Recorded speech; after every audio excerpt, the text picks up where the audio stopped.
नमस्कार, मैं हूं आपके साथ हेमंत कुमार और चलिए आज बात करते हैं कर्नाटक की, क्योंकि कांग्रेस की जीत के बाद कर्नाटक में कांग्रेस की सरकार को 3 साल पूरे हुए और 3 साल बाद कर्नाटक में कांग्रेस पार्टी ने अपना मुख्यमंत्री बदल दिया। नए कप्तान को लेकर के कई तरह की बातें हो रही हैं। कुछ लोग कह रहे हैं कि कांग्रेस का ये मास्टर स्ट्रोक है, तो कई जानकार ये कह रहे हैं कि ये मास्टर स्ट्रोक ही कांग्रेस के गले की हड्डी बनता हुआ नजर आ रहा है। तो कुछ और लोग भी हैं, जो तीसरा पक्ष है वो ये मान रहा है कि ऐसा करके कांग्रेस ने बीजेपी को एक गोल्डन अपॉर्चुनिटी दे दी है, या फिर बीजेपी को एक सुनहरा मौका दे दिया कर्नाटक में।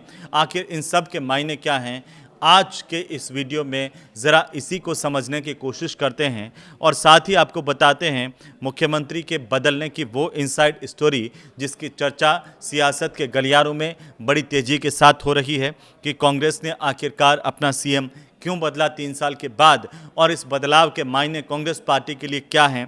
तो बीजेपी और कर्नाटक की जनता के लिए और देश की जनता जो ये सब देख रही है, उसके हिसाब से, उसके चश्मे से इसे किस तरीके से देखा जा रहा है। तो इस वीडियो को ज़रा अंत तक आप देखिए, क्योंकि आज हम कर्नाटक की राजनीति पर बात कर रहे हैं, उस राजनीति को लेकर के जिसमें इनसाइड स्टोरी की चर्चा ज़्यादा क्यों हो रही है, तो इस पर भी हम बात करेंगे। तो आखिर कर्नाटक में कांग्रेस पार्टी को अपना सीएम क्यों बदलना पड़ा, जब एक 77 साल के सिद्धारमैया मुख्यमंत्री थे, उनकी जगह पर 3 साल शासन के बाद में आखिर 64 साल के डीके शिवकुमार को कप्तानी क्यों दे दी गई। इसके पीछे कई तरह की चर्चाएं, कई तरह की बातें हैं, लेकिन एक जो खास बात है वो हो रही है कांग्रेस में इसके पीछे की इनसाइड स्टोरी की। क्योंकि कुछ लोग कह रहे हैं कि बीजेपी को तैयार मुद्दे मिल गए। ये तैयार मुद्दे क्या हैं? तो पहला तैयार मुद्दा बीजेपी के लिहाज से, जो लोग पॉलिटिकल देखते हैं, पॉलिटिकल को समझते हैं और इस पर अपनी जानकारी रखते हैं, वो ये मान के चल रहे हैं कि ओबीसी नेता की अनदेखी और एक ऐसे नेता को कुर्सी दे देना जिसके ऊपर कई तरह के आरोप हैं, उनकी छवि ठीक नहीं है। ऐसा डीके शिवकुमार को लेकर के विपक्षी सोचते हैं। लेकिन क्या कांग्रेस पार्टी भी इसी तरह से सोच रही है? बिल्कुल नहीं। कांग्रेस पार्टी इसे अपने तरीके से देख रही है और अंदर खाने ये कहा जा रहा है कि कांग्रेस पार्टी ने ये फैसला बहुत सोच समझ के लिया है।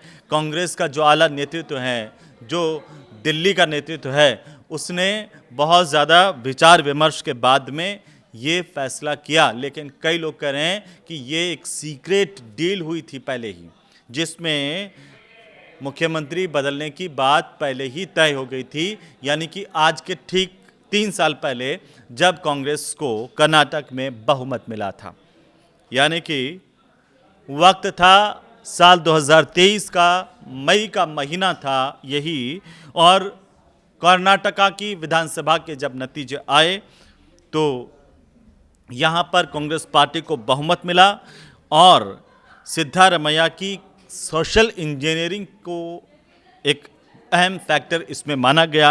तो डीके शिवकुमार की रणनीति, उनकी मेहनत की भी काफ़ी चर्चाएं हो रही थी। और इस दौरान 224 सीटें कर्नाटक की और उनमें से 135 सीटें कांग्रेस पार्टी ने जब जीती, तो मुख्यमंत्री की कुर्सी पर कौन बैठेगा, इसको लेकर के चर्चाएं और सवाल तेज होने लग गए।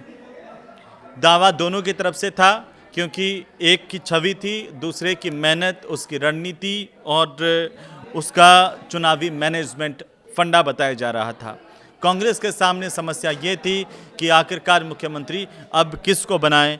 कई विपक्षी लोग ये मान करके चल रहे थे कि कांग्रेस में अब इसके बाद कलह की शुरुआत हो गई, लेकिन कांग्रेस पार्टी ने अपने चेहरों को किस तरीके से यहाँ पर मैनेज किया, या फिर एक फैसला करके सिद्धारमैया के हाथ में कर्नाटक की कमान सौंपी, तब कांग्रेस के अंदर खाने कई तरह की चर्चाएं थी। लेकिन धीरे धीरे समय के साथ वो चर्चाएं जो है वो ख़त्म होती चली गईं। लेकिन वो चर्चाएं ज़्यादा दिन तक बंद नहीं रह पाई, और इसके पीछे की वजह थी डीके शिवकुमार के नाम को लेकर के लगातार जो धड़ा था, वो चाहता था कि डीके शिवकुमार सीएम बने, वो हो नहीं पाया था। दरअसल ये भी कहा जा रहा है कि कांग्रेस ने मुख्यमंत्री जब तय किया 2023 में, तब 5 दिनों तक बंद कमरे में लगातार इसे लेकर के चर्चाएं की गई और बाद में फैसला जो हुआ वो सिद्धारमैया के पक्ष में हुआ। इसके पीछे की भी एक कहानी है कि 19 मई 2023 का दिन था जब कांग्रेस आलाकमान ने सिद्धारमैया को दिल्ली कॉल किया और साथ ही साथ ना केवल कॉल किया बल्कि ये फैसला कर दिया कि सिद्धारमैया कर्नाटक के मुख्यमंत्री होंगे और डीके शिवकुमार यहाँ पर डिप्टी सीएम होंगे। ये दिन था 19 मई 2023 का। इस घोषणा के बाद जैसे ही सब लोग बाहर आए और डीके शिवकुमार भी बाहर आए तो मीडिया ने उनसे पूछा कि क्या कर्नाटक में ये जो सरकार है वो 5 साल तक चलेगी।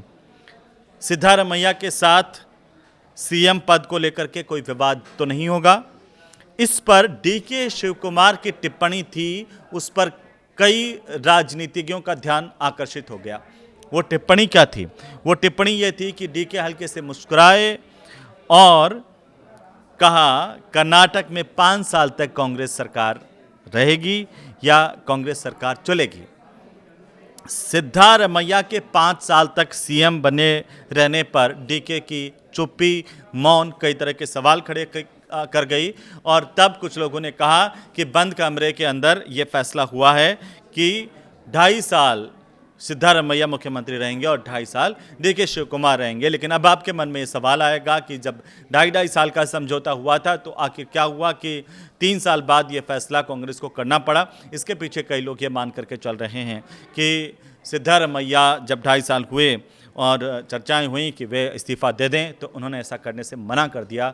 बाद में कांग्रेस नेतृत्व ने उनको समझाया और सिद्धारमैया के साथ में जिस तरह की खटपट या अनबन डीके शिवकुमार की कह लें, दोनों के बीच में सत्ता का संघर्ष लगातार चलता रहा। ठीक वैसा ही जैसा राजस्थान में अशोक गहलोत और सचिन पायलट कल कई लोग उदाहरण देते हैं जिस तरीके से चला। लेकिन यहाँ पर एक बात ये हुई कि हाईकमान ने इस पूरे मसले को ना केवल ठंडा कर करके उसको आगे बढ़ाया, 3 साल कर दिए और उसके बाद बड़ी शांति के साथ में मुख्यमंत्री बदलाव का ऐलान कर दिया और डीके शिवकुमार जो है वो अब कर्नाटक की कमान संभाल रहे हैं। इस तरह का ऐलान और घोषणा हुई। तो ये जब चीज़ें हुई तब ये सवाल कि आखिरकार ये बदलाव कांग्रेस के लिए कितना आसान होगा, कितना सही होगा आने वाले वक्त में, क्योंकि 2 साल बाद चुनाव है ऐसे में और 2 साल में डीके शिवकुमार क्या कुछ कर लेंगे, क्या कांग्रेस को फिर से वो जीत दिला पाएंगे, क्या उनके नेतृत्व में ही अगले चुनाव होंगे, ये बहुत सारे सवाल हैं। लेकिन फिलहाल तो यही बात है कि आखिरकार डीके शिवकुमार अब जो है वो कर्नाटक की कमान कप्तान के तौर पर संभाल रहे हैं। तो चुनौतियां बहुत हैं, लेकिन इसी बीच ये कहा जा रहा है कि बीजेपी इस पर क्या कर सकती है और आगे इस पर क्या हो सकता है। इसमें कयासों से ज़्यादा समय का इंतज़ार कीजिए, देखिए कि क्या डीके शिवकुमार सही तरीके से अब आगे सत्ता पर काबिज रह पाते हैं या कोई और उथल फेर होता है, क्योंकि कई तरह की चर्चाएँ। ये आपको वीडियो कैसा लगा हमें ज़रूर बताइए और अगर आप इसे लेकर कुछ सोचते हैं तो वो भी कमेंट में लिख भेजिए। नमस्कार।